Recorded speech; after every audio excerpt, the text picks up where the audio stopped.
Welcome back to the 411 Podcasting Network. I'm your host, Larry Csonka, and this is episode 51 of the 411 on Wrestling Podcast. You can follow us on iTunes, Stitcher, Spotify, Google Play, YouTube, and of course the 411mania.com website. If you have time, please make sure to subscribe to our show, share us around on social media, and if you have time, leave us a 5-star review on iTunes. Joining me today, as always, is my co-host, the birthday boy, Jeremy Lambert. Jeremy, how are you? Oh, it's been a birthday, Larry, but I am here. I'm ready to talk wrestling, and I'm a year older, and I'm feeling my age today, unfortunately. What, you big 16 this year or something? Oh, man, 31. I guess it's not that old. I realize it's not that old, but every year past 21 is just another year older, it feels like. That is true, dude. I hear you. It doesn't get any better once you get past 40, dude. They start hitting you a little harder, but as long as you don't lose a leg, you'll be okay. Yeah, I'll try not to. But then, between the two of us, we'd have two good working legs if it gets to that point. That'd be all right, too. That's true. And then you'd be part cyborg like me, so you'd have that going for you. Now, listen, I always said when I grow up, I want to be like you. So if I got to cut the leg off and get the cyborg leg, then that's what I'll do. Well, there you go. See, it's not all that bad. But yeah, somebody made it like a joke the one day in the comments section, and then they felt like really bad about it and emailed me, and I was like, no, it was okay, because it was like something similar to what I had said on the show, and I'm like, listen, I can joke about it a bit, as long as you're not using it to be an asshole, I'm okay. It's just like, shit happens, man. It's like, again, it's not going to do me any good to boo-hoo about it, because it happened, and you gotta joke about it a little bit, because again, that's the humor is kind of what got me through it. Because like I said, one of the first things Christy said to me after I had the first amputation surgery was, she looked at me and she says, well, she's like, she said something, but it was actually after the second one, because they had to do the above knee, and she goes, well, here's the good news. I'm like, and I'm looking at her like dead eye. I'm like, what the fuck is that? And she goes, well, you don't have to go in for that ACL surgery you were gonna have.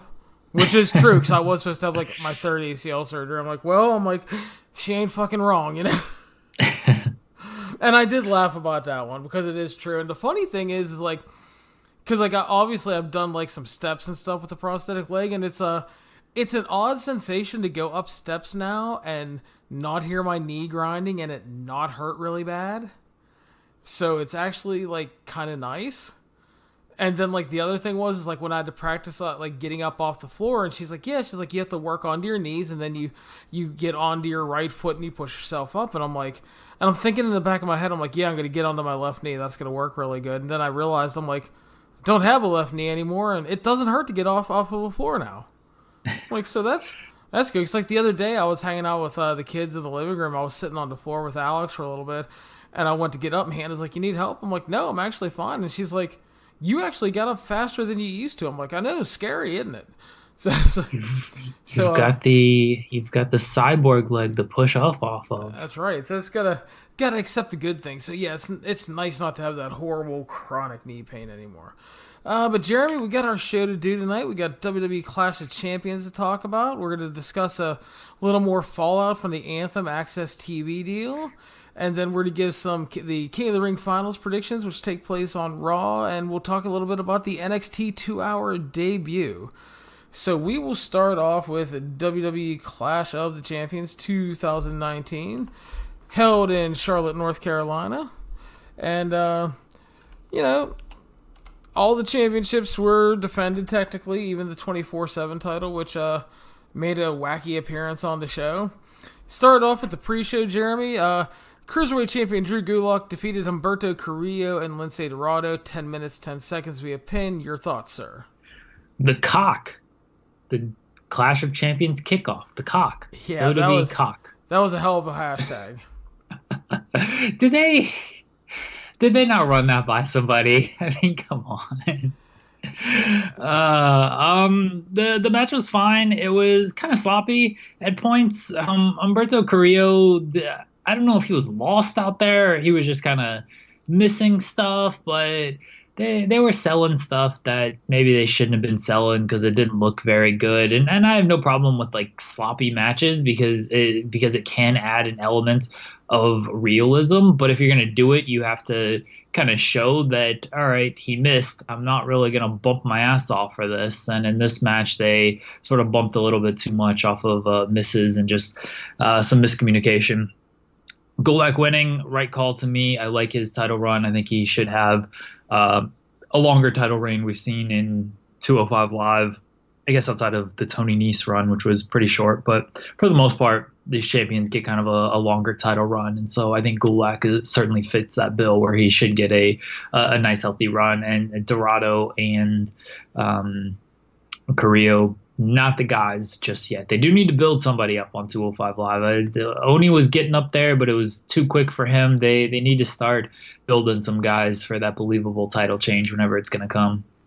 Definitely agree on that. Yeah, Gulak winning definitely was the right call, and he beat Dorado, which leaves them open to go back to the Humberto Carrillo singles match they originally were going to run here, but then turn it into a triple threat. I didn't have as many problems with the match as you did. I thought it was like a really good and fun opener, and the finish made sense. And Drew Gulak remains the law of 205 Live.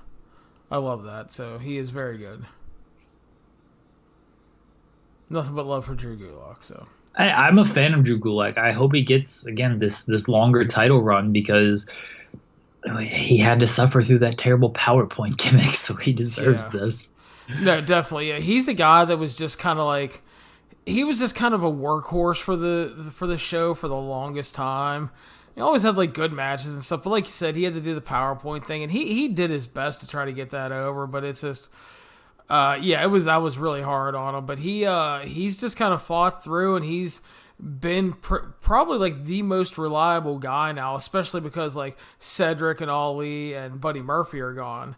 So it's like they had like more higher end matches during their time there, but Gulak was always having like solid feuds and good TV matches and was always there. So yeah, it's nice to see him kind of get rewarded with a nice run, and he's a guy that's been there since the beginning, so that's also, I like seeing that. Continue on with our second pre-show match. U.S. champion AJ Styles defeated Cedric Alexander in just under 5 minutes. Cedric Alexander went shock and awe at the beginning, hit a Michinoku driver right away for a near fall, a tope, back handspring kick. He was running wild. Styles cut him off, hit a clash on the floor, and then pretty much from there it was all AJ Styles. He even pulled him up on a 2 count, and then pretty much just dominated him the rest of the way to a quick, easy victory. Your thoughts?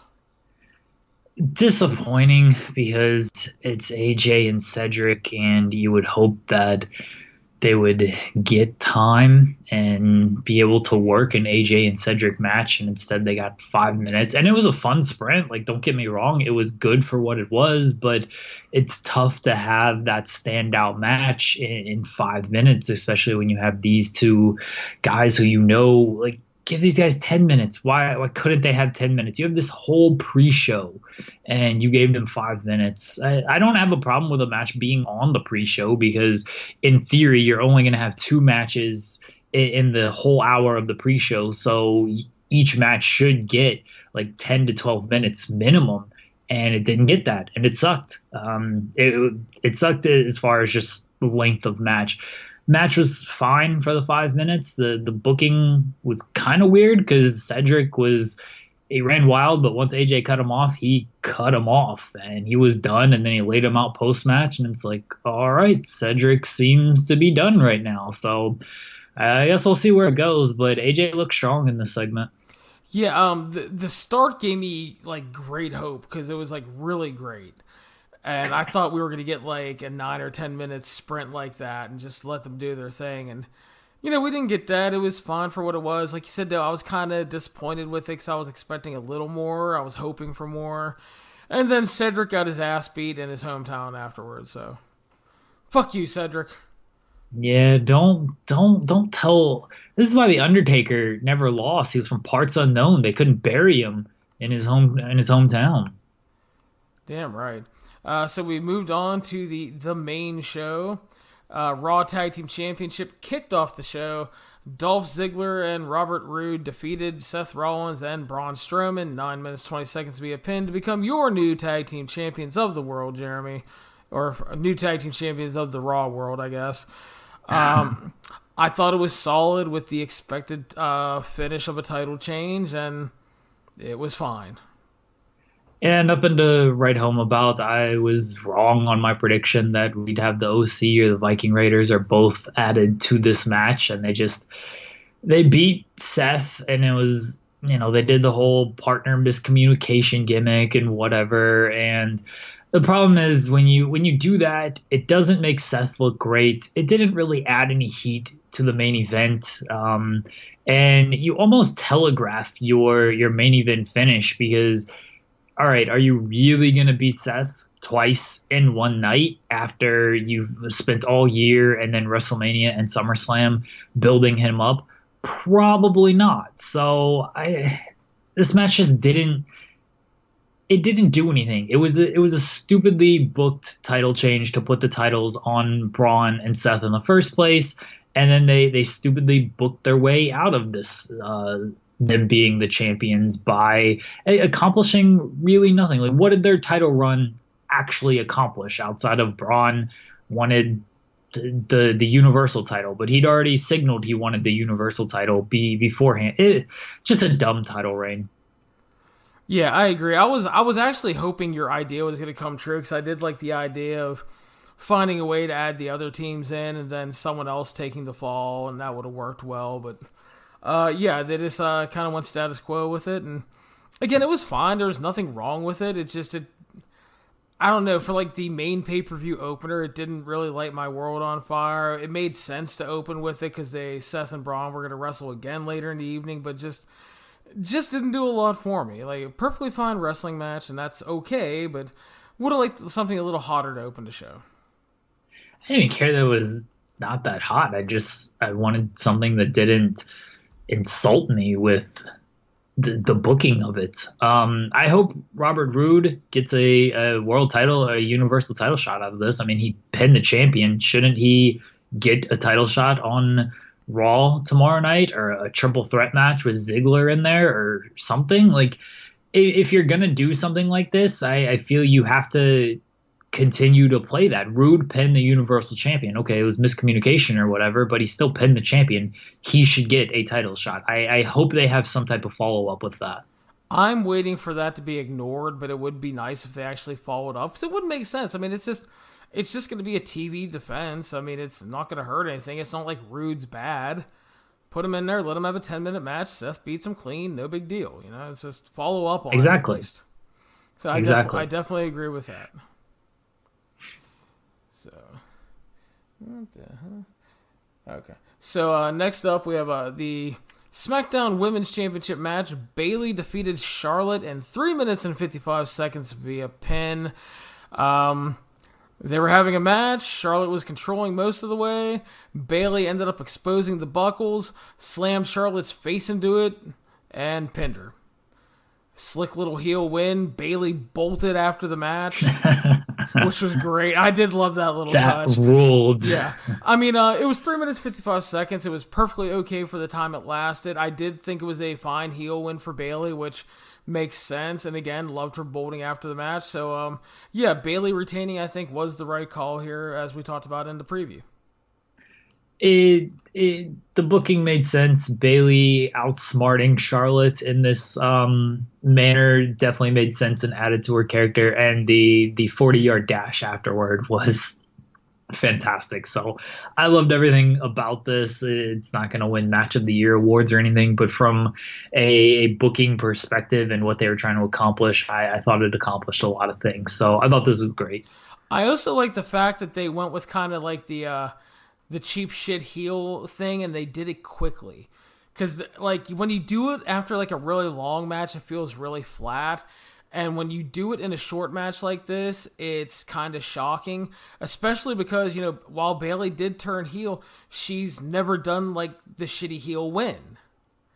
Right. So doing it quickly like that, I think, made sense. Plus, I don't think anybody expected Charlotte to lose in under 4 minutes in her hometown.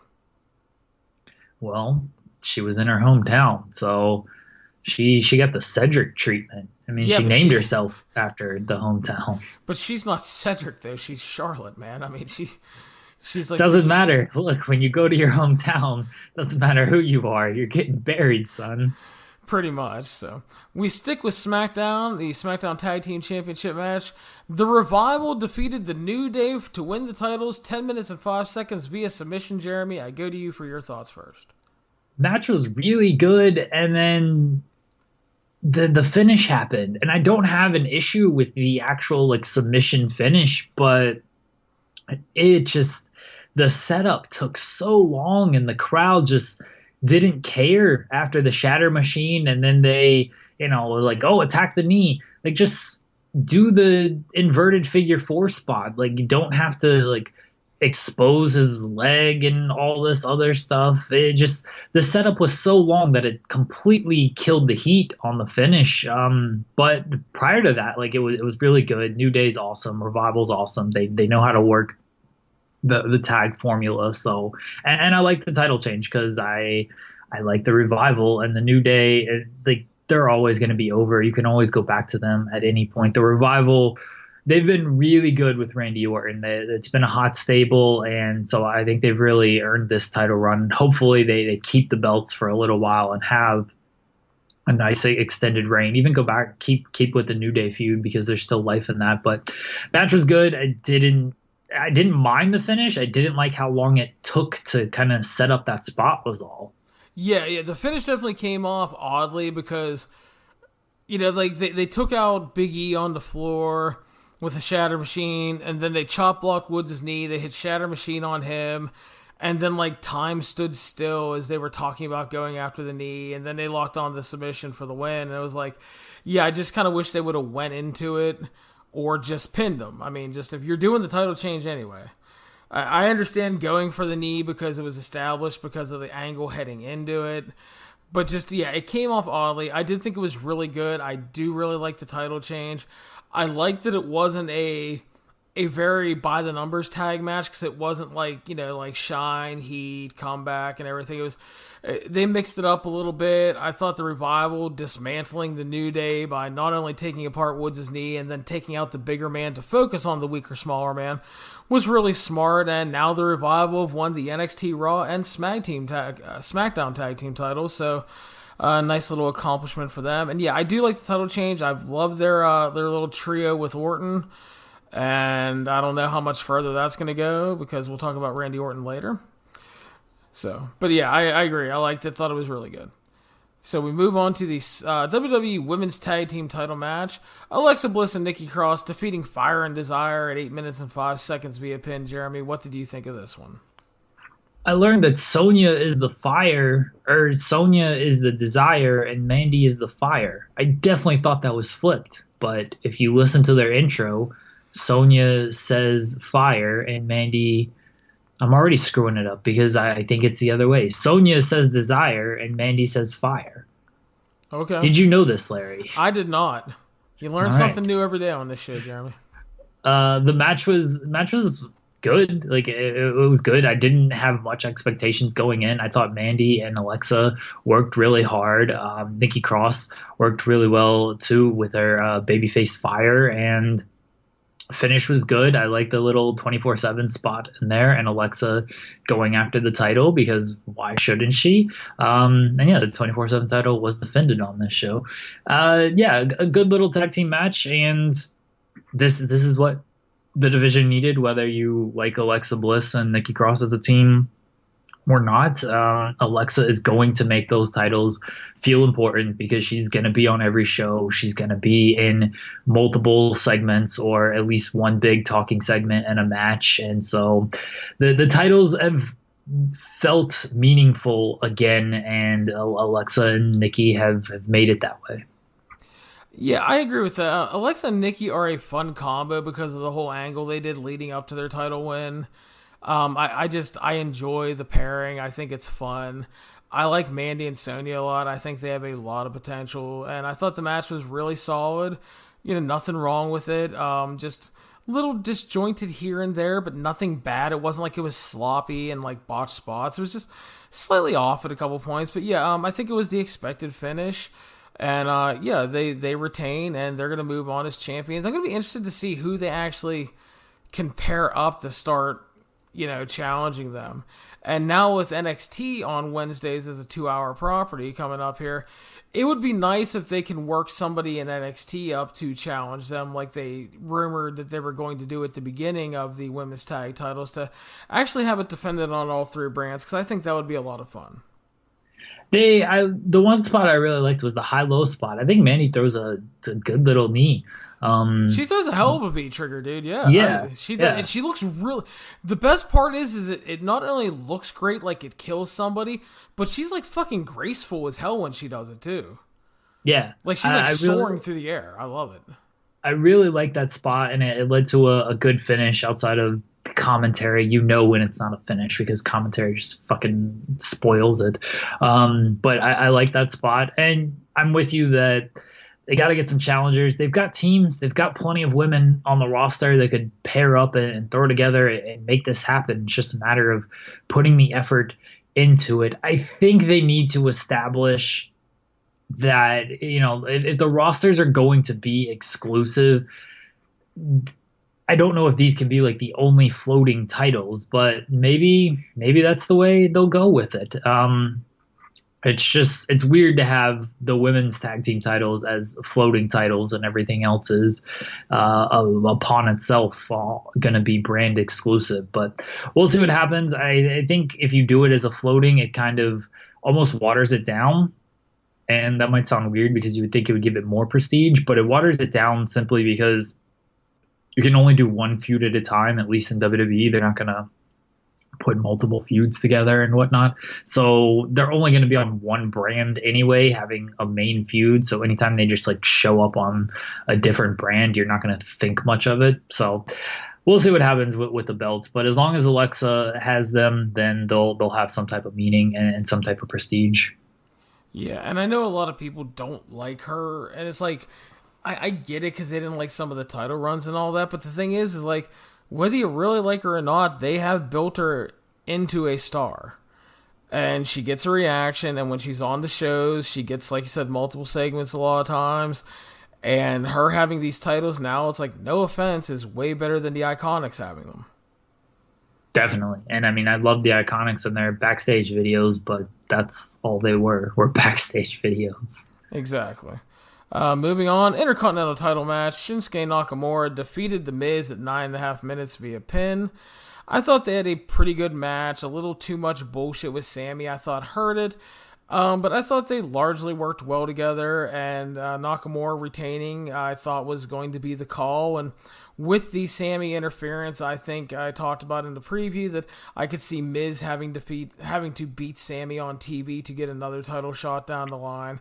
So at least that if they did the interference to do that, it makes sense.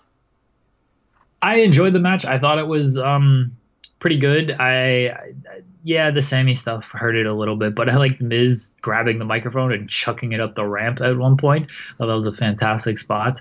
My problem with this is Miz is just dead as a babyface. I don't want him getting another shot. I don't care if he beats Sammy. First off, I don't even want Sammy like wrestling. I like him, and I know that sounds weird to say because Sammy is one of the better wrestlers in the company, but I like him as just Shinsuke's mouthpiece right now, and I kind of hope that just kind of continues for a little bit because Sammy just gets beaten like a drum anyway, and I want him to just not have to wrestle and not lose, and they can just build him as the continued mouthpiece and Shinsuke be his killer.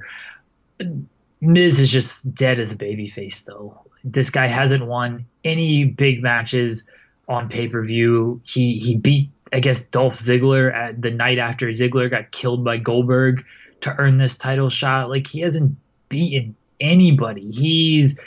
I had hopes for this babyface turn. The Shane McMahon feud did him no favors. Then he was off TV or off pay-per-views. It's not doing anything for me, Larry. It's okay, Jeremy. I've been told he's going to get his revenge on Shane McMahon and become a big babyface star. And I guess they gave that spot to Chad Gable, which I'm completely fine with. I'd rather Chad Gable get that spot than The Miz, and I like The Miz. But yeah, that feud just killed him as a babyface, completely killed him, and then they did nothing to rehab his image. Yeah, and that's a shame, too, because it's like, I think Miz has done really well as a babyface in terms of, like, delivering his portion of it. But, yeah, the booking for him has just been horrible. He's just, I find it almost impossible to care about the guy, and I like The Miz. But it's like the booking just, they've done nothing to make me want to see him succeed. And he's a good talker, he's a good wrestler, but you've got to have some type of booking behind you to make me care. Yeah, and people are to go like, well, part of being a babyface is losing and overcoming. But when you get made to look like an idiot month after month for the most part, no, that's not part of it. Exactly. He's not overcoming anything. He just looks like a geek. Yeah. So we'll move on to something much better now, the Raw Women's Championship match. Sasha Banks defeated Becky Lynch in 16 minutes via disqualification. I thought this was really good. I thought they worked really well together. I was enjoying this. I thought it had good intensity. The crowd was into it. We ended up getting the DQ finish when Sasha brought a chair in. Becky took it away. Ended up accidentally hitting the ref. That led to a big brawl in the crowd, which I thought came off really well. I enjoyed that. It all made sense to set up a rematch next month, possibly in Hell in a Cell, which would play well off of the feud. But I thought this was, for the most part, I would call this the best match on the show up until this point, and I thought it had the most heat out of anything on the show, too, as well. Definitely. I said it in the preview. I thought this match should close the show because it felt like the hottest match coming in. Obviously, if you're going to do a DQ finish, there's a reason why this match didn't close the show. But it was the hottest match coming into this show, and the crowd responded accordingly because they were hotter for this than anything on the show. They worked really hard. They worked a good match. They had the right intensity. I don't mind the DQ finish because Becky, you could have beaten her. I don't think you could have beaten Sasha at this point. So if you do a DQ finish, you set it up. You set up the rematch for Hell in a Cell, as you said, maybe inside the Hell in a Cell. And it wasn't some like bullshit DQ finish where somebody was kicking too much ass or some heel took the cheap way out or anything like that. Like it was a believable, protective DQ finish where it's like, all right, they hit the ref and then they're like, well, fuck it, let's just keep fighting each other. And so that's what they did. I loved everything about this. It was great, and I look forward to the continuation of this feud. Yeah, and this, to me, I'd much rather see this in Hell in a Cell than like another fucking Kofi Kingston Randy Orton match. Oh, we got to be done with this feud. Which we'll talk about in a second. About WWE Champion Kofi Kingston defeated Randall K. Orton at 21 minutes via pin. Jeremy, let me ask you a question. Was there a personal issue heading into this match? Allegedly. Did Randy Orton bring in Kofi Kingston's family and try to be a complete asshole? Reportedly. Did Kofi Kingston put Randy Orton through a table on SmackDown? Visually. Okay. So in theory, this is supposed to be a highly personal match with big stakes with the WWE Championship on the line. Orton brought Kofi's family into it. Said Kofi's a shit champion and doesn't deserve anything. Kofi put him through a table and embarrassed him. So what do they do after all of this good build that I actually enjoyed on TV? The bell rings and they start with a crisp lockup. Because it's a professional grappling match. It's... Oh my God. Look, this is what we talked about in the preview, and it's that Randy Orton has one style, one pace, and he's not getting away from that. And even though this would be the time to get away from that, Randy doesn't give a fuck at this point. And the last match against Kofi at SummerSlam, when I had high hopes for it because I thought, like, all right, yeah, Randy works his style, his pace. This is the feud he's going to get up for, though. Once he showed he wasn't getting up for it at SummerSlam, he wasn't getting up for it at Clash of Champions either. So this was exactly what we all feared and expected it to be. It went too long. The crowd didn't really care. The finish was cool. I like the finish. It took way too long to get there. I really hope they're done with this feud. Like, he beat him clean. I don't know how you go back to this feud. They have to be done. But yeah, they worked. And let me get this straight, 'cause I know people always, they're going to, oh, you just want Randy to do flips. No. I want Randy Orton to work a different match than he's worked for the past, like, how many ever fucking years he's been working the same match. They worked the standard Orton match. They didn't set the proper tone at all at the beginning with the lockup. And it just went downhill from there. Where was Kofi's thirst for revenge? Where was Orton's desire to prove himself right and to win the title, actually? And then, worst of all, it came off even worse because you were coming off of the heated Becky and Sasha segment. So this felt like a heatless house show match post-intermission and was a complete disappointment as a world title match. Technically, the work, yes, was perfectly solid, but they never got past solid. Kofi continues his run of underwhelming title matches. He's not bad, but there's been nothing in this reign outside of winning the title that makes you care about it. None of the challengers have felt like a threat. None of the matches have stood out. And working the long Randy Orton formula where Orton largely dominates and Kofi pulls out another miracle win, praise Jesus, doesn't do anything. Number one, please move on from this feud. Jeremy, here's the next question, here's the question I have for you.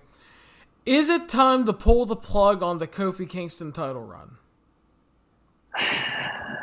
I think so, and I hate to say it because the WrestleMania moment will probably go down as the best moment of the year. Even topping the Becky Lynch moment for me. Like that Kofi moment was so magical with the story and the match and everything. But his reign, he's booked well. He really is booked well. Like, he's winning matches. He's winning a lot of matches.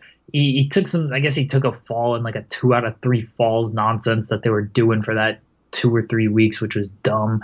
But like he's winning all of these big matches. He's very well protected. His promo work is good. The feuds, the actual like stories in these feuds aren't that bad. It's just the matches are just not delivering. Like, the Kevin Owens matches weren't good. The Dolph Ziggler matches weren't good. The Randy Orton matches haven't been good. And when I say not good, fine from a technical standpoint, they've all been fine. But they've largely gone too long. They've largely been the same formula, and they've largely just had the exact same issues. And the crowd just hasn't cared for most of them. And I think that's a shame because Kofi deserves better as far as just booking and match quality. And we know Kofi can be better, but this is just the style that these guys want to work, or he's told to work, or he wants to work, whatever it is, it's not working. And I think he loses it on the first SmackDown on Fox episode. I think he goes into that because that's the next big show. I don't think they pull the title off of him prior to that, but if you want to show like, hey, this show is going to mean something, that's the way to do it. Like, you book a big title change on the first show. Who does he drop it to, though? Roman just lost tonight, dude. I don't see that. So, I don't care. It's Roman. I'd really like to say like Brock. I think you just drop it to Brock because people might get mad at that, but fuck it. It's Brock. I don't know who he drops it to. I think Roman just sort of makes the most sense, and it doesn't have to be Roman pinning Kofi one-on-one. Roman from a storyline perspective doesn't seem to make sense because he lost and he's in this feud with the Bludgeon Brothers and whatnot, but he'll beat them in a handicap match soon enough and he'll get his title shot. Put it back on Bryan, damn it. Yeah, I like Kofi a lot. I agree with you. The Mania moment was absolutely great, and the match was really great. I loved it.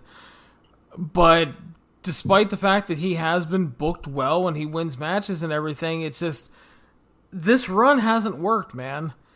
I mean, and like the worst part about it was like even coming out, like these guys, like the alarming lack of reaction for both guys coming out was just, that was not good. Like, Kofi came out and it was like, yay, the pancake guy's here. Yeah, I noticed that as well, that there was no real big pop. I don't think the crowd was great tonight, and that's, you blame that on whatever you want to, but the North Carolina crowds are usually pretty solid, and they got up for certain stuff. They certainly did not get up for this match, though. Yeah, a big disappointment for me. I was hoping for more, and it went too long. I wanted more. I thought they could do more, but yeah, like you said, Randy really is. He's like 40 years old. He doesn't give a shit. He works what he wants to work, and he just goes out there, and I guess that's fine, but it's not making for great pay-per-view matches, and I would love for the guy to step out of his comfort zone every once in a while. Because I don't think he's a bad wrestler by any means, man, but this did not do it in any way. I wanted some heat, I wanted some emotion, I wanted some fire from both guys, and we got a professional grappling contest with Randy's regular spots on the floor, and Kofi coming from behind to pick up the miracle win again, which we've seen in every one of his matches. Yeah, pretty much. We'll see. I think Kofi's got about 2 more weeks as champion. Yeah, I wouldn't mind them doing the change on the first one. They need to do something, because it's just, unfortunately, the Kofi thing it is not working. It was a great moment. It was a great chase. It was a great story. But you've heard this before, probably. Some guys are just better in the chase role than as the champion. And unfortunately, I think Kofi has kind of fallen into that. Yeah, it certainly seems like it. And again, he's booked well. I don't mind the feuds, but the matches just haven't been there for whatever reason. They just have not been good. Certainly not WWE title level matches. No. So we move on to no disqualification match, Roman Reigns versus Eric Rowan.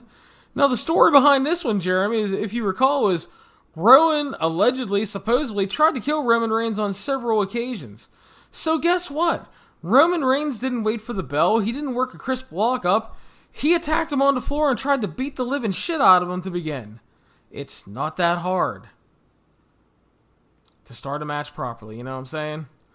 If there's a blood feud, then you attack the motherfucker who tried to kill you. So, Eric Rowan ended up defeating Roman Reigns 17 minutes and 20 seconds when Luke Harper made his return from exile, where there are apparently no gyms, because he probably thought he wasn't coming back, and they probably called him yesterday and said, "You're coming back." They beat the shit out of Roman, and the big claw slam finished it for Rowan. And Luke Harper is back. The Bludgeon Brothers have reunited, and Roman Reigns took the L here in a no DQ match, which at least made sense with the stipulation. So your thoughts? Roman can take losses, and it's not going to really matter, because he's not going to take many losses. So I thought this did wonders. I don't know about wonders, but I thought this was really good for Eric Rowan and Luke Harper. But it was good for Rowan. He kept up with Roman. They booked it fairly evenly, and in the end, Rowan got to win. And sure, he needed Luke Harper's help, but who cares? Like, he's a heel, and they reunited the Bludgeon Brothers. Luke Harper's back. I think that's awesome. I'm a fan of Luke Harper. I think he's a good worker. He's an underrated talker. I liked when the Bludgeon Brothers, they were a really strong tag team, and who knows what their reign would have been had the injuries not occurred, because it seemed like they were going to just run through everyone, but then the injuries happened, and so they just put the titles on New Day, and then, everything after that kind of happened. Glad Luke Harper is back. Interested to see where Daniel Bryan fits in, because he has not been on television since Rowan kind of decimated him. So, is Daniel Bryan still the mastermind behind this, or is Rowan? Daniel Bryan told us the man is an intellectual genius. Is Rowan truly that intellectual level? So we'll see where Bryan fits in. Maybe we get a Bryan and Roman tag team or something. They got some ways to go with this, and people are like, okay, why is it Rowan? Why is it Luke Harper. Like these guys don't they don't scream like superstar, but hey, they're new in this position. People have wanted them to be pushed and done more with ever since they were the Wyatt family. So I don't have a lot to complain about with this. I thought this was it the best match in the world? No. Did everything make sense, and did it feel a little bit different? They did the crowd brawling with Sasha and Becky, but for the most part, it felt different, and they got a hot angle out of it with the Luke Harper return. Yeah, I also am very excited to see Luke Harper back because I'm a big fan of his. Hopefully he'll have a nice run until whenever his contract is up, and we'll see what happens there. Yeah, well, far from perfect. I thought they played to the stipulation and off of the angle well. At least there was some intensity to it, and they were, Roman was actually looking like he was trying to get revenge on a man that tried to kill him. So that was good. Match had its moments, a little uneven at times. Started really well. I thought they lost the crowd a little bit in the middle. But overall, I think it accomplished its goals. I thought it was good. And yeah, Roman can lose here. It was a no DQ match. It wasn't like one of those bullshit, shitty, like losses, like kind of like the Miz loss, where it's just like the constant interference on the stretch type thing. This made sense, played to the stipulation. And yeah, Roman lost, but he lost to two giant dudes. So it's okay. And like I said, there's a lot of ways to go. I could definitely see them booking Roman and Bryan versus these guys for the next pay-per-view or TV, and we'll see where that goes. But yeah, I thought it was good. I mean, again, not great, not match of the night or anything, but good. So that brings us to our main event, Jeremy, the Universal Championship match. Seth Rollins defeated Braun Strowman at 10:55 via pin. Your thoughts, sir? And I thought they telegraphed this finish because Rollins took the pinfall earlier. Match was good. It was fine. Braun, thank God he did not lose his balance on the top rope because that did not look good. But then when he actually jumped, his splash looked pretty nice, actually. I thought he had good form. Tweaked his knee to, play into that whole story. And I don't know what they're doing with Braun. Honestly, the guy just gets beat in these Universal title matches, and I know they're doing their best to protect him. Like, it took 4 stomps and a pedigree to put him down, and it's like, well, he took everything Rollins had and he kept coming, but then he hurt his knee off of the splash, and so Rollins had to hit him with even more. He had to dig deep with the pedigree, which puts everybody down. But at the same time, like, this guy just keeps losing these title matches, and I can't take him serious when he gets into this position, and I think that's kind of unfortunate. Rollins wins, and I expected, I feel like, this was mainly about the post-match angle with The Fiend. Yeah, I thought it was good as well. It was a very Paul Heyman-style main event. Big moves, big spots, high impact in a quick fashion, booked in the style of the Rollins-Brock matches. I think it worked because it largely covered up Braun's shortcomings, and it was good, but not like main event quality.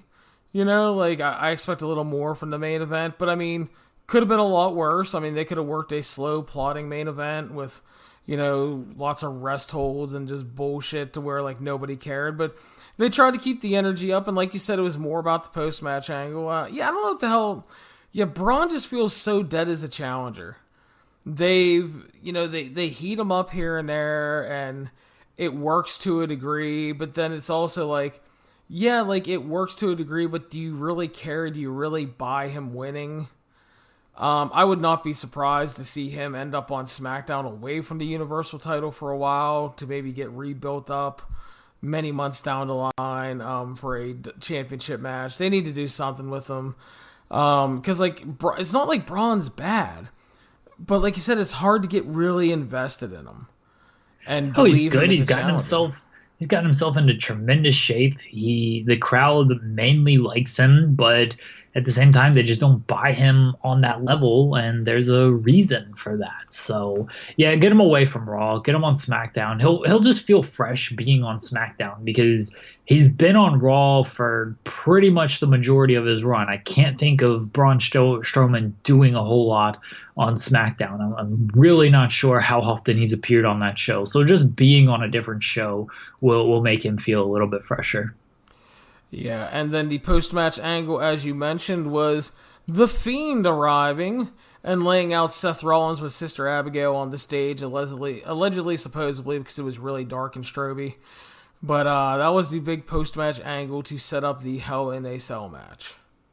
I mean, he warned. It was advertised by the arena. It was teased during Firefly Funhouse, and now they're going to shove money into Vince's mouth. That's right. So there you go. That is WWE Clash of Champions 2019. Overall thoughts on the show, Jeremy? Good, bad? What'd you think? Good, but like just good. I wouldn't say anything more than that. They ended strong with the two post match angles. I guess the one was technically an in match angle with Luke Harper, but the Luke Harper return was good. The Fiend appearance was good. I like that they did the show ending, watch WWE Chronicle next, and then the Fiend attacks, because we talk about that all the time with NXT, and NXT hasn't done it in a while. So it was good to see WWE do that and establish that trend right there, to where it's like, all right, you can't really go away when you think you can go away. Something might happen afterwards. I like that little gimmick, and they don't overplay it too much. Beware the lower third, brother. It's never over. That's right. So I like that. But like match quality wise, Becky and Sasha was the best thing on the show, and it was good. The DQ finish hurts it from like a match quality perspective, even though it made sense in the context of the story. So I don't knock it quite as much for that. But at the same time, it's tough to have like a classic match if you don't have a clean finish or somewhat clean finish and you have a DQ finish. Like, I can't think. Nothing on this show was like memorable from, hey, that was a really great match, but they had memorable moments, and that's what WWE does. They create moments. We make movies, brother. That's right. But no, I thought the Becky and Sasha stuff was the best thing on the show overall. It was a combined segment. I thought the match was really good. And you can't, if you weren't doing the title change, you cannot beat Sasha here just coming back. Would have made absolutely no sense. So if they're going to do the rematch next month, hopefully in Hell in a Cell, I think that makes a lot of sense. We'll see what happens, but I really enjoyed that. And speaking of Becky, breaking news on the Twitter machine, Becky Lynch has been fined $100,000 for striking the official during her match. $10,000. Come on now. Oh, damn it. I thought it was $100,000. I was going to say, you're trying to pull more money. You're trying to pull more money out of the man's pockets. Damn right. I thought it said 100. That was my fault. But yeah, it's I was like, damn, they're getting rough with their suspension fines. Accidentally striking an official gets you a $10,000 fine. That sucks. Gotta have some fucking self-control, Jeremy. This isn't the asylum here, okay? Becky can pay that off. She main evented WrestleMania. I think she'll be okay. Seth is making plenty of money too. I don't know if they got joint bank accounts yet, but I'm pretty sure they'll be fine. I'm sure judging by that relationship, she's probably going to make Seth pay, which is good for her. So, Jeremy, obviously some of the big news last week was the Anthem Entertainment acquisition of AXS TV. We talked about that, what it's going to mean for Impact Wrestling, what it's going to mean for the station. A couple things this week. They did announce that Impact Wrestling, following Bound for Glory, will be moving to AXS TV, which obviously was the big goal of the acquisition, but no date or time was announced. I contacted the AXS TV PR folks. They told me more announcements will be coming, and that's all they gave me, so it's a waiting game right now. So obviously Impact moving to AXS TV. Jeremy, I don't know about you, but the first thing I'm doing if I'm them, I'm getting them the fuck off of Friday night. Yeah, we discussed it when the move happened. Like, going to AXS was obviously going to happen. Like, I don't know why this is a big deal. Like, that Impact is moving to AXS. Like, no shit. This was the whole point of you buying a majority stake in this television brand, because you wanted to put your show on it. Until they give us a date and time, I don't know. It doesn't feel like there's a shit ton to talk about, because we said it. Tuesdays seems like the best deal. I think they'd be foolish not to run Tuesdays or Thursdays. You don't want to go up against any of the WWE or AEW shows. You don't want to stay on Friday nights, especially at 10 o'clock. Like, Or would you bury your own promotion then? You don't even want to do like Saturday nights because AEW is going to run pay-per-views. There's going to be takeovers. You're running up against UFC a lot of times then. So I don't even think Saturday night is like a good night. Just do Tuesdays or Thursdays, and that's that. Yeah, I right now I'm leaning towards Tuesday because you're going to avoid NFL for now. And I know there's going to be NBA on Tuesdays too, but you're going to you'll avoid NBA later on, a lot of bigger Thursday games. So Tuesday or Thursday, but I'm leaning towards Tuesday. But they need to get off of Friday. I think it'd be horrible to piggyback off of SmackDown because you're hoping that people are going to watch SmackDown and then watch you. And there's a lot of people that I already know that are talking about that they have no desire to watch Friday Night SmackDown because it's on Friday night and they want to go do shit. As you said, Saturday makes absolutely no sense because of AEW pay-per-views and takeover events. And to a smaller degree, ROH runs a fair amount on Saturday. So you want to stay away from it. I'm just saying. You don't College football matters more than all of that. I'm just talking in wrestling context. You don't want anything that might split your audience. You want to stay away from any other wrestling promotions, period. ROH and Impact are going to split the 20 fans they have now on Saturdays. Ouch. Jeremy going crazy. Dude, you foolishly watched. I know you did it because you're a crazy person. You watched that fucking Twitch show they did on Friday night in front of 20 people. Oh my god! Like, this is why Impact getting on Access seems like a cool idea, and it's better for them than being on Pursuit and stuff. This company is just dead cold. Like, it does not matter if they're on Access right now. People still will have to want to find this show, and right now, I don't think many people want to find this show. Hey, that show included a SmackDown 2006 mid-card classic between Chavo Guerrero and MVP. Actually, I got to see that match both fucking nights, and it sucked both nights. I don't get it. I tuned in and I watched it, and I saw that there was 20 people in the crowd, and I was just like, yeah, this company's doing well.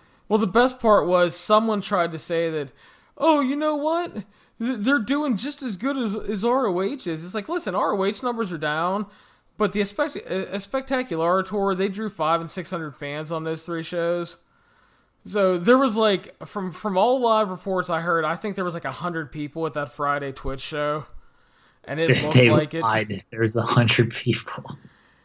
They were counting people twice if you got 100 out of that. Maybe. I'm just talking about from live reports I saw. I don't know because I wasn't obviously counting, so I was a little busy reviewing it. But and then the other thing that just cracked me up were people talking about it's okay that it was a bad show because it was free.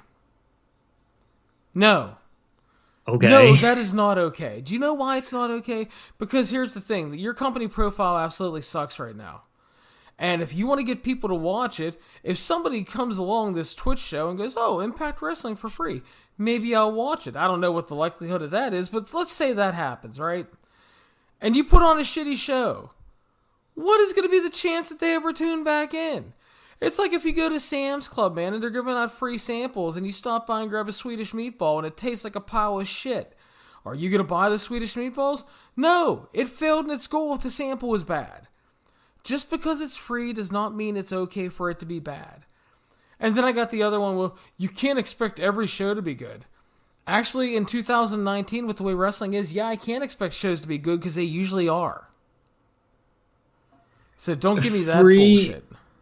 If it's free, you should want to put on a better show. I don't buy... Raw and SmackDown are free every week. Does that, and no one says, oh, don't expect a good show, it's free. It gets criticized when it sucks, and no one uses this, well, it's free, what do you expect excuse. If it's free, you should want to put on a good show. So if people do by chance tune in, they're like, oh, I'll actually watch this stuff. I saw I don't know if it's a criticism, but the point of defense of, well, they work with these smaller companies to see like who's ready for television and stuff. And like that one I understand better than the whole free thing, because yeah, they did have guys on there that you don't necessarily have heard of. You see kind of like a tryout opportunity kind of thing.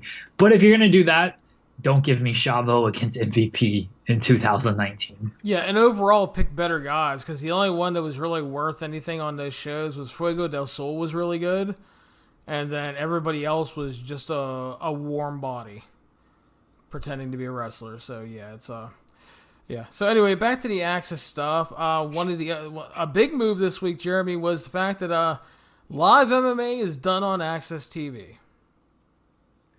Yeah, not great for the MMA on AXS stuff, obviously. I remember covering some of those shows, like the Legacy Fighting Championships, and that was the big one that, once that one, it was reported that they're not doing LFA on AXS anymore. It's like, ooh, this is probably over. But they had some good shows back when MMA wasn't so, you couldn't watch a show the UFC wasn't watering down their product by running an event every week, and then Dana White's Contender Series and looking for a fight and everything. Like those AXS shows actually felt somewhat important, and Bellator now is running like 2 shows every week and shit. So those AXS shows used to feel really important. Nowadays it's just like, well, it's another MMA show, and UFC, like they sign everybody, even guys who aren't UFC caliber guys. So those AXS shows didn't even feel like, oh, this guy's really good, maybe he can make it into the UFC. It's like, if you haven't been discovered by the UFC in like your 5th fight, then you're probably not going to make it, because they'll sign anybody at this point. Yeah, MMA was a big part of that network for a long time. Like, I know Ron Kruk got the axe after like 15 years as well, with the MMA disappearing there. So yeah, more cuts to the network coming. And then I guess the final thing is like, Ed Nordholm commented on New Japan Pro Wrestling, didn't exactly give it a vote of confidence, like, we're 100% keeping him and look forward to working with him. It's just like, the Fight Network has had a relationship with Asahi TV and, blah, blah, blah, blah, blah, and New Japan Pro Wrestling, and, we'll talk to them and blah, blah, blah. And it was like very non-committal. So who knows what's going to happen in terms of, New Japan does have a deal with them through 2020, 2021, depending on who you believe. So in theory, they should be fine, but not exactly a vote of confidence for them or the Women of Wrestling stuff that's running on there.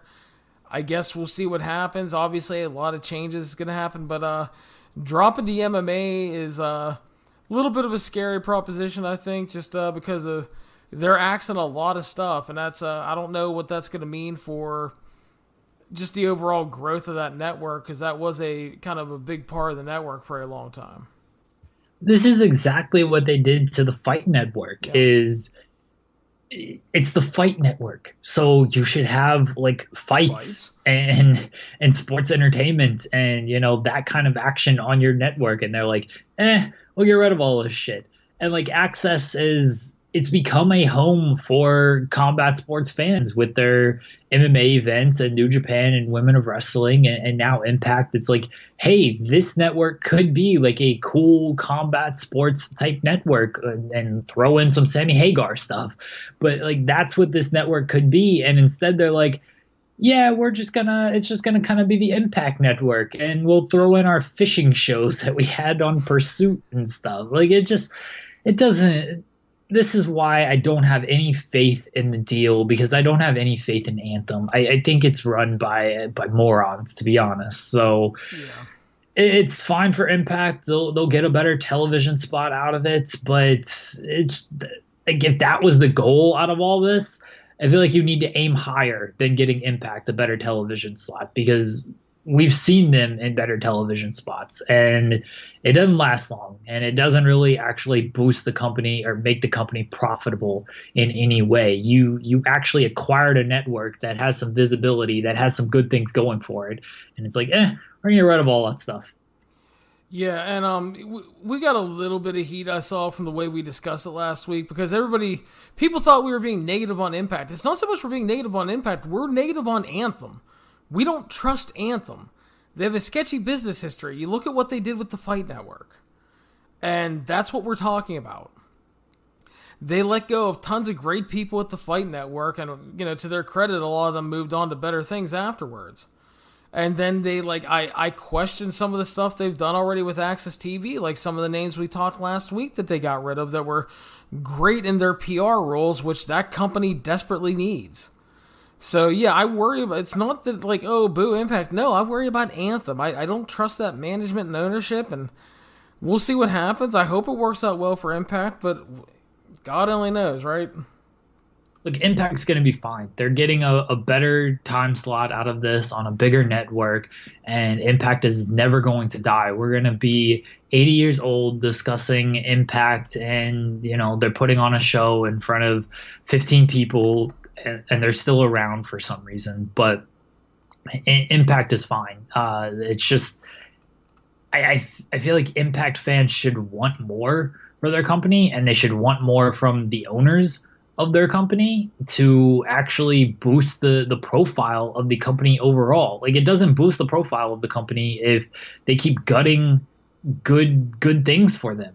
That doesn't speak well for Impact. If their whole goal is just to keep Impact alive, I just feel like you should have higher goals if you're Anthem, because I almost feel like anybody can keep Impact alive. You can give Impact to us, and we'll somehow keep it alive, even though we don't know what we're doing with wrestling companies. But Impact's just not going to die. So have bigger goals. Actually turn AXS into a network where it's oh, I want to see this network. I want to watch other stuff on this network. And, make money. Shouldn't you be doing this shit to make money? You're not making any money off of Impact. You have to buy a network just to get a time slot for it. Yeah. Can't afford water at the fucking shows. And that's the other thing. People are like, well, they're making money now. It's no. I'm technically you're not. You bought a network, which means you're going to put it on your own network, which means, yes, you may in theory get a little bit of ad revenue, but you're not getting TV rights fees, which is where the big money is these days, and that's what they desperately needed. Yes, the AXS TV move is good. And again, I'm sick of hearing well, the show is always solid to good, and yeah, it is. But we talked about those ROH shows last weekend, they were good. But it's 2019. Solid is not acceptable anymore, and good is just not good enough with everything that's out there. There are way too many choices. And that goes for everybody. It goes for ROH, Impact, WWE, everybody out there. New Japan, everybody. You can't just be good. So, and real quick on the Women of Wrestling thing, I reviewed the Saturday show. Really good match with Tessa Blanchard and Serpentine, which is used to be Cobra Moon / Thunder Rosa. Really enjoyed that one. And if you haven't seen that show, production is extremely amazing on that show. Again, it blows away ROH, Impact, and MLW in terms of overall production. Super clean, slickly shot show. Overall, solid show. But that was a really good match, and Tessa, much like an Impact, comes across as the biggest star in the company. So, good for her. Tessa's going to get paid when her deal is up. I hope she does. Shit, I hope everybody gets paid. That's like when we talked about LAX, and Marty's stuff is coming up, dude. It's I want get paid. Make all your money. So, we're going to close out, Jeremy, by talking about the King of the Ring finals on Monday Night's Raw. Baron Corbin and Chad Gable. What is your pick? Chad Gable would be the better story because it makes a guy who wasn't doing anything a month ago, and that's not quite the story of King of the Ring. They don't throw someone in there as cold as Chad Gable and have them win, but that sort of is the story of King of the Ring, is you kind of have a guy who you're making him to be this bigger star, and that would fit the bill for Gable. Corbin's been good in this tournament. I don't think, you watch his matches, he has been good in these matches. I think the match will be good too, because Corbin can work his style. Gable can he's awesome. He bumps well. He can do a lot of cool athletic moves. Corbin, if nothing else, provides a strong base. Like we saw that with the Ricochet exchanges. Like Corbin and Ricochet had really good chemistry because Ricochet can work his athletic style around him, and Corbin can just be a base for him, and he can keep up. Like Corbin's kind of underrated athletically. I mean, the guy used to play professional football, so I don't know if he was a pro, but he used to play football, so he's got some athleticism in him. I think it'll be a good match. I don't. If Baron Corbin wins, I'm actually for it because I think he would be a great heel with the gimmick, and typically heels win the thing. So Corbin, and he says he wants to wear a pinky ring if he wins and make people kiss it, and I'm all for this idea. I think in terms of angle, I think Corbin winning plays much better because he would play to that gimmick. Like, the year Booker T won, I was all for Booker T winning because I thought he'd be a great character as the king, and we got King Booker out of it, and he was great. And it made sense. My fear is that if Chad Gable wins, that they're going to give him an oversized crown and a cape that's like 7 sizes too big to make him look like a child. And just play into the whole stupid, oh, he's small, ha ha, gimmick. To whereas Corbin would just be a complete douchebag as the king. And I think that would work really well, honestly. And yeah, he's honestly been, I've said it before, I'm not a big Baron Corbin fan. And the thing is, like, some people are overstating it, like all of a sudden he's great. He's not great. But he has been good in the King of the Ring tournament. He's had good matches. He's worked to his strengths better. He's doing, and the thing is like, because he's not in a main event against Seth Rollins where he didn't belong. You know, he works well. He's working to his style. And like you said, some of the athletic stuff he's done, some of the basing he's done has all been really good. I think the Gable match will be good. I think so, because I think that you can work the big versus little guy formula well. I think it'll be enjoyable. If I'm picking just based off like the character style thing, I kind of think Corbin should win because there's more mileage in it. But if they're going to like use it as a way to push Chad Gable into something like fun and important, and not to use it to have him wear an oversized cape and, you know, crown and shit, that'd be fine. I'm okay with either guy winning, but I think Corbin's honestly probably going to be the better call at the end of the day. I want Baron Corbin on Raw with a pinky ring going around being like, kiss my pinky ring. The pinky ring thing does sound actually kind of great for him because he's such an asshole. Yeah. So, and again, we're, you know, like I said, if we're talking in terms of the gimmick, playing into the gimmick, it feels like very King Booker to me because Booker was so great at that. And sometimes it's more about just having the best character in that role. You know, like Bret Hart, when he won it, wasn't winning it to become, quote unquote, the king. Bret Hart wanted to win to show that he was a great wrestler, which is what the Chad Gable win would be, which again is fine because you can make that work. But if you're going just for character stuff and TV content, I think Corbin's going to be the guy. So I'm fine either way, but I think I'm picking Corbin. Yeah, I'm picking Corbin. Okay. And we close, Jeremy. NXT enters the 2-hour era this week on Wednesday night. 1 hour on USA and then the second hour on the network for these first 2 weeks because of Suits finishing up. We got a card. We got some interesting stuff. We have the North American Championship match. Your boy, the Velveteen Dream, defending against Roderick Strong and his shitty little boots. I tweeted this a few weeks ago, and I'm going to stand by it. If you turn on USA Network at 8 o'clock on Wednesday, and the first thing you see is Velveteen Dream, why would you watch any other wrestling company? We know this match is going to be on USA Network. I think you open the show with it. You have Velveteen do his Velveteen Dream entrance. The whole thing, the match is going to be awesome because Dream rules, Roddy rules. Roddy probably wins to complete the prophecy, the undisputed prophecy, and that's fine. But I'm looking forward to this match. You know they're going to get time. And again, if you just watch USA Network and Velveteen Dream is the first thing you see, why would you want to watch anything else? Because it's just all downhill after that. Yeah, I think it's a good one to have on the show for sure. There's a built-in story already. And Velveteen Dream being like one of the first things they put out there would probably work really well. And honestly, I think the title change makes sense because you fulfill that prophecy. And the other thing is right away you make NXT on USA feel important by doing a title change. So I think we'll probably get that here, and I'd be all for it. And yeah, probably a really good to great match if they get the time, and I'm looking forward to it. We're supposedly getting an NXT Tag Team title match as well between Undisputed Era and the Street Profits, Jeremy. I don't think this match is happening. Okay. WWE hasn't confirmed any of this match. I know that the Street Profits are like, oh yeah, we want to show up and we're going to take back our titles. Usually if that happens, like WWE is like, they like to confirm everything.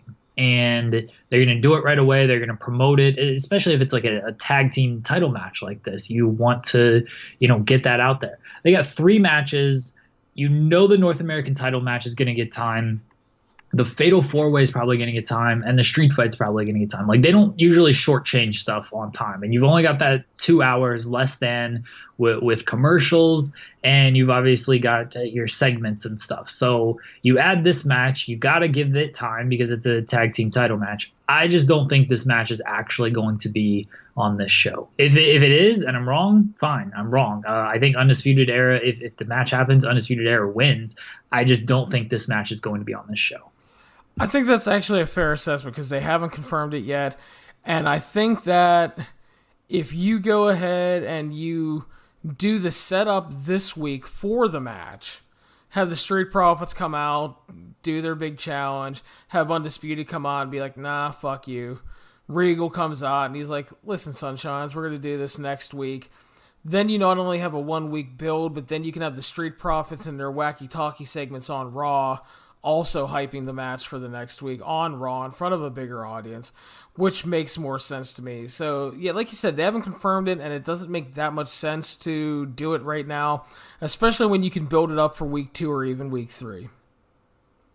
Exactly. You don't have anything for week 2 yet, and they're stacking these first few shows with a lot of good stuff. And, like, this show is already stacked. You don't need to throw on a tag team title match onto it as well when you can save it for week 2 or week 3. So you mentioned the women's Fatal 4-Way number 1 contenders match, Candice LeRae versus Io Shirai, or as someone in WWE who filled out copyright paperwork thinks, Lo Shirai, versus Bianca Belair versus Mia Yim. Who is walking out with the title shot, Jeremy? Oh, this is a tough one because Io is the best choice. But then if you're doing the match, you're getting heel versus heel, and I don't know how that plays. Mia Yim feels cold. So I feel like it comes down to Bianca and Candice, but then Candice and Io probably kind of take each other out a little. So I'm going to go with Bianca. I don't think there's a wrong choice out of this outside of Mia Yim. Shout out Stokely Hathaway. But I'm going to go with Bianca. Fair assessment. I think, yeah, Candice and Io kind of taking each other out, I do think makes the most sense. Mia Yim, love her, but she's coming off a not very good match with Shayna, and like you said, feels really cold right now. So, but the other thing too is like Bianca already had matches with Shayna. It will be interesting to see if they end up shoehorning Rhea Ripley into the match. And that's the other thing. They're shooting the angle with Rhea Ripley, and it seems like she is the logical next challenger, and she's not in this match. So where does she fit into all this? Yeah, I'm kind of hoping that she gets added to it and wins, because I think that's kind of the best choice, because her brief match with Shayna was good. Their initial interaction was really good. Rhea feels like a star coming in after being away for a while on the NXT UK brand. And I just think that's a good move, because otherwise I just don't think that, I don't know if the others make that much sense right now. So if they add Rhea, she wins, and I don't know, maybe Candice is an outside shot because she's at least a fresh challenger. But, not 100% sold on anything on that one, for sure. So, and then they're doing a street fight with Matt Riddle and Killian Dane, which is confirmed for the network portion of the show. Yeah, it sucks that it's the network portion, but this first couple of weeks, what can you do? I think Matt Riddle, another guy, great star quality. He already lost the one match. Killian Dane should win this match. Street fight should be fun. They've already proven they'll go outside and brawl kind of outside of the arena. So I hope they kind of take advantage of that and they do some stuff that isn't fully in the arena. I understand that that's not great for the crowd because they can't see that shit, at least not live. They got to watch it on the video screen. But it adds a different element, and it's not so, okay, it's a street fight, but it's really just all still in the arena. Go to the streets. Yeah, I definitely think Riddle has a lot of star potential on USA Network, so I was kind of surprised to see this on the network. And in closing, Jeremy, Kevin Owens fired on SmackDown by Shane McMahon. Lots of speculation that Kevin might be working some NXT. Kevin Owens, obviously a huge fan of Adam Cole. They're friends in real life. And Kevin Owens has stated in interviews that he'd love to work with Adam Cole. He'd love to help make him and Undisputed Era bigger stars. Do you think we get a Kevin Owens appearance at the very least on the NXT show here? Not yet. I think they let it simmer a little bit, and maybe they do it for the October 2nd show. Because you're gonna need something big for that, and I understand, okay, if you do it in the first or second week, then people know Kevin Owens is on the show, so they will automatically want to tune in. But it comes back to that thing of, if you see Kevin Owens is on this show, you're gonna flip over and you're gonna tune in right then. So I think if they're going to do it, they're gonna let it take some time, and they're gonna do it on that show. I think Kevin Owens would be great in NXT. He's discussed it a million times. Adam Cole's discussed it a million times. Owens lives in Florida. He could stay with his family more. We know he's big on family. So I think it would be great for Owens. It would definitely, not that this show needs a boost, but it would give the show a main roster player, a featured player for many years, a former Universal Champion, without compromising the integrity of NXT, which is what a lot of people were worried about if main roster guys just started showing up Roman Reigns is just randomly on NXT. You put Kevin Owens on that show, he fits right in because Kevin Owens was a big reason why NXT got to the level that it got to. So I think it'd be great if Owens showed up on NXT. Yeah, and he'll get a godlike reaction in Full Sail, too. Oh, my God, Full Sail, yeah. Returning hero, man. Yeah. So, overall excitement for this, the first week of NXT going to 2 hours. Jeremy, how you feeling about it? I'm pumped. I'm ready to get to NXT. I'm ready to get to AEW, and I'm ready to try to survive October, essentially. Yeah, it'll be a lot, but it's going to be a lot of fun, dude. So that's going to be the best part about it. Definitely. So, all right, well, that'll wrap us up for tonight, Jeremy. Thank you as always, and we will be back Wednesday night. We're to talk the New Japan Destruction shows. We're going to review the first 2-hour NXT, and just a lot of good wrestling going on, Jeremy. I'm excited, brother. Yeah, definitely a lot going on. I got to watch the New Japan Destruction shows. I know one is still yet to take place, but I've not watched the first one because today was a busy day for me. But I'll have them watched before we talk about them on Tuesday. Wednesday. Why are we doing Wednesday? Because we're to talk about it. We're to review NXT Wednesday night. Oh, okay. Sorry. My schedule's already thrown off. This is going to be a long month. I know, dude. I hear. But yeah, we'll have a good time. But yeah, WWE Clash of Champions, solid show. Not the best show. Nothing horribly wrong with it. Just kind of a show. Not great, but still some fun stuff to talk about there. A lot to come out still with the Anthem, AXS TV, Impact stuff. We'll see how everything shakes out. Again, I think Jeremy and I are both kind of pulling for Tuesday night here for Impact. Just think it would be smart, and they, SmackDown will already be off a Tuesday when they make the move. I just think that makes a lot of sense, and get them to 8 p.m. and not 10 p.m. Just makes sense. Stay away from everybody else. Stay away from Monday and Wednesday and Friday and Saturday and Sunday. So yeah, just do something smart, and we'll see what happens. And yeah, a lot of good stuff to come up, Jeremy. Thank you, buddy. Yeah, of course, no problem. All right, so we will be back Wednesday night, and remember, you can follow the 411 on Wrestling Podcast on iTunes, Stitcher, Spotify, Google Play, YouTube, and of course the 411mania.com website. Please make sure to subscribe and share the show around. If you have time, leave us a 5-star review on iTunes. And until Wednesday night, happy wrestling, folks.